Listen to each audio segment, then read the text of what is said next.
tired of Coffee with Karan. I am. I was forced this season.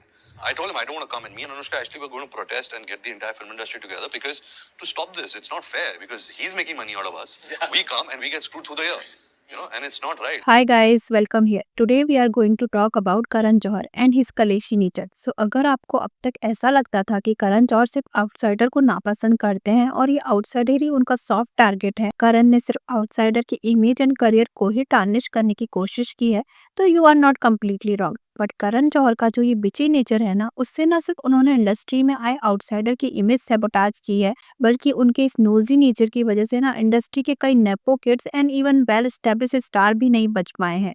और करण जौहर ने unintentionally ही सही in star की image को भी समवेयर अफेक्ट किया है. अब इंडस्ट्री में आए ऐसे नए स्टार जिनका बॉलीवुड में कोई गॉडफादर या कनेक्शन नहीं है, वो तो करण जौहर के लिए एक ईजी टारगेट है. बट करण जौहर ने इंडस्ट्री में रेलेवेंट एंड पॉप कल्चर का पार्ट बने रहने के लिए इंडस्ट्री के कई well established star and nepo kids की इमेज को भी डिस्ट्रॉय किया है एंड यूज किया है.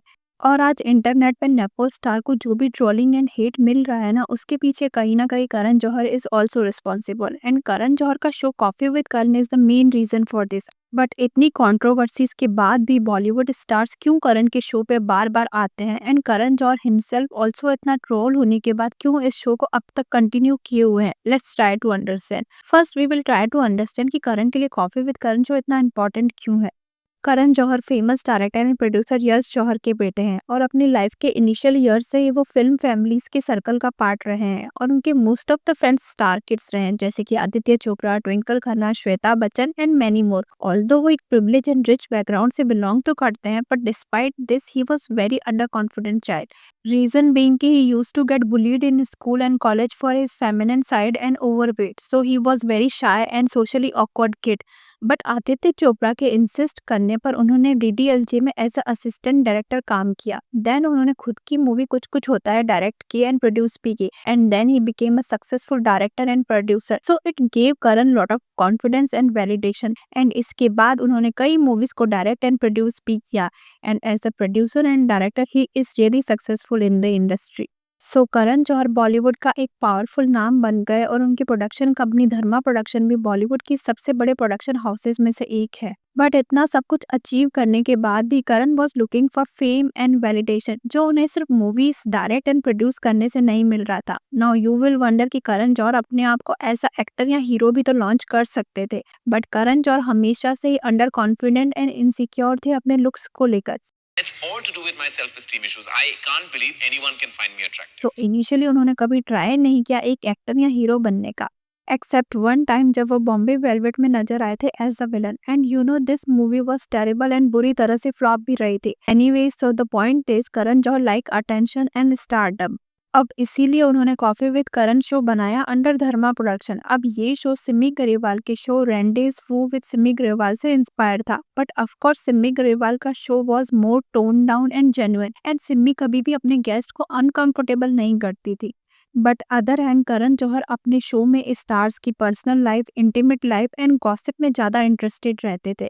बट इनिशियली 2004 में जब ये शो एयर हुआ था ना, honestly it was not bad at all. In fact ये शो देखने में काफी मजा आता था क्योंकि सेलिब्रिटीज का जो आपस में इंटरेक्शन होता था ना, वो काफी रियल एंड जेन्युइन लगता था. And celebrities also show their vulnerable side, जिसे आप रिलेट भी कर पाते थे. So that is why coffee with Karan became really popular, and Karan Johar भी इस शो की वजह से मीडिया में काफी रिलेवेंट रहने लगे, and he also got lot of popularity and recognition. And इसकी वजह से कई टीवी एड्स एंड ब्रांड्स भी करण को हायर करने लगे अपने ब्रांड्स प्रमोशन के लिए, जो कि काफी अनयूजुअल था किसी डायरेक्टर के लिए. Even he was the only director back then जिन्हें brands as a brand ambassador hire कर रहे थे. सो इट प्रूव्स कि करण जौहर को कॉफी विद करण शो से काफी फेम एंड लाइमलाइट मिला है. बट जैसे जैसे करण के शो की पॉपुलैरिटी बढ़ती गई, वैसे ही करण जौहर ने अपने शो का यूज करने लगे नैरेटिव्स को चेंज करने के लिए, मीडियोकर एंड नेपो टैलेंट्स को प्रमोट करने के लिए एंड आउटसाइडर्स को बुली करने के लिए, क्योंकि करण को लगता था कि आउटसाइडर उनकी सोशल स्टेचर का पार्ट नहीं है.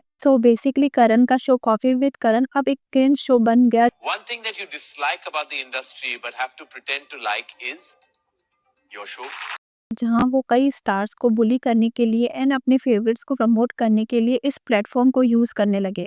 बट ऐसे कई इंडस्ट्री इनसाइडर्स हैं जिन्हें करण के इस बिच्ची एंड एंटाइटर नेचर की वजह से पब्लिक एंड ऑडियंस से काफी हेट मिला है.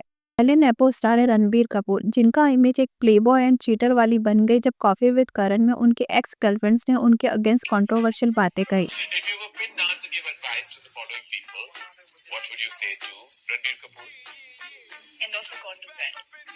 अब मैं ये नहीं कहूंगी कि रणबीर ये सब डिजर्व करते थे या नहीं, बट इस एक शो की वजह से रणबीर की इमेज एक playboy, cheater and toxic boyfriend वाली बन गई and people still criticise Ranbir for that. Similarly अभी लास्ट सीजन में Deepika and Ranbir coffee with Karan show में एक साथ अपीयर हुए थे। अब इस शो पर दीपिका ने यह एक्सेप्ट किया कि वो एंड रणवीर कैजुअली जब डेट कर रहे थे ना, उस समय वो कई और लोगों के साथ भी डेट पर जा रही थी। जब रणवीर ने उन लोगों का नाम पूछा तो दीपिका ने कहा she didn't remember who she was dating. तो तुमने बोला I was seeing other people but I would go back to him. तुमको अब याद नहीं आ रहा है? तुमको अब याद नहीं आ रहा है? So this episode created lot of controversies. People started shaming and accusing Bollywood for adultery and open marriages. के बाद दीपिका के पीआर ने काफी ट्राई किया कि दीपिका एंड रणवीर को ऐसा आइडियल कपल की तरह पोर्ट्रे किया जाए, but the damage was already done thanks to Karan Johar. Now this two example prove कि बॉलीवुड में infidelity is quite normal thing and Karan Johar भी अपने शो पर चीटिंग को जस्टिफाई करते हुए कई बार नजर आ चुके हैं, बट करण ने बॉलीवुड में होने वाली पार्टीज को भी एक्सपोज किया जब 2019 में करण जौहर ने अपने घर हुई पार्टी का वीडियो शेयर किया सोशल मीडिया पर और इस पार्टी को कई टॉप स्टार एंड सेलिब्रिटीज ने अटेंड किया था and when people saw this video तो उन्हें इन स्टार का बिहेवियर एंड जेस्चर्स काफी ऑड लगे।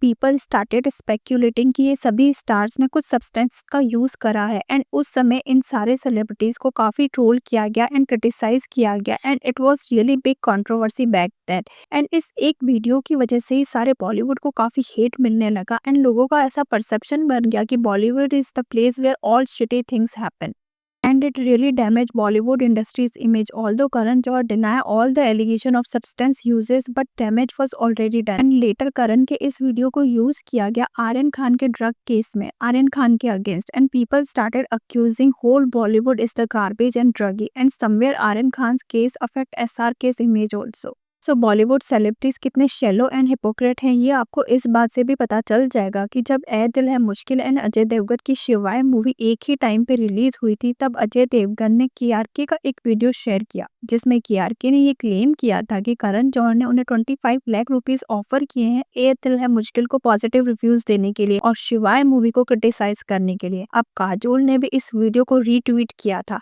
काजोल एंड करण जौहर तो बहुत अच्छे फ्रेंड्स है, but still Kajol believed on KRK video. Although KRK ने बाद में ये सारे एलिगेशंस को डिनाई कर दिया एंड कहा कि करण जौहर ने उन्हें कभी भी कोई भी पैसे ऑफर नहीं किए। बट रिसेंटली जिगरा मूवी की जो कंट्रोवर्सी हुई है ना, उसमें दिव्या खोसला कुमार ने भी करण जौहर एंड आलिया पर इसी तरह के एलिगेशन लगाए हैं कि करण एंड आलिया ने पैसे देकर टिकट्स को खुद ही बाय किया है एंड मीडिया में फेक नंबर शो किए हैं मूवी जिगरा के कलेक्शन के। So we don't know the whole truth about these allegation, but something shady is really going on. It also confirm that Bollywood movies के around hype create करने के लिए large scales पर corporate booking करवाई जाती है production houses के through और ऐसा मीडिया में शो किया जाता है कि movie is going Housefull. In fact reality में थिएटर्स आर एम्प्टी। तो करण की जिगरा मूवी की कंट्रोवर्सी ने बॉलीवुड के इस शेडी नेचर को एक्सपोज कर दिया है ऑडियंस के सामने thanks to Karan Johar. And now Karan का नेपो स्टार्स के लिए प्यार किसी से छुपा नहीं है एंड आलिया भट्ट से तो कुछ अलग ही लेवल पर ऑब्सेस्ड है करण, इसीलिए वो उन्हें हर जगह प्रमोट करते रहते हैं। बट करण का आलिया के लिए ये ऑब्सेशन आलिया के करियर पर ही भारी पड़ रहा है। People started hating Alia Bhatt for that, जिसका प्रूफ है जिगरा मूवी का फ्लॉप होना। ऑल्दो मूवीज ने बॉक्स ऑफिस पे अच्छा परफॉर्म नहीं किया, बट आलिया की acting was good. But despite good acting Alia को काफी ट्रोल होना पड़ा और उन्हें काफी बुरी तरह से भी क्रिटिसाइज किया जा रहा है। That is because of Karan Johar, क्योंकि वो आलिया को हर जगह पुश करते रहते हैं एंड आलिया के लिए Karan is stealing role from other actresses. Karan तो आलिया को टॉप की एक्ट्रेस बनाना चाहते हैं, बट करण की इन चीप टैक्टिक की वजह से आलिया की इमेज ऑडियंस के सामने नेगेटिव बनती जा रही है। तो guys, what do you think about Karan Johar and his entitle behaviour? And also आपको क्या लगता है बॉलीवुड एंड बॉलीवुड स्टार की जो इमेज इतनी नेगेटिव बन गई है ऑडियंस के बीच, उसके लिए कौन रिस्पॉन्सिबल है, करण जौहर या Bollywood celebrities? Please let me know in the comment section.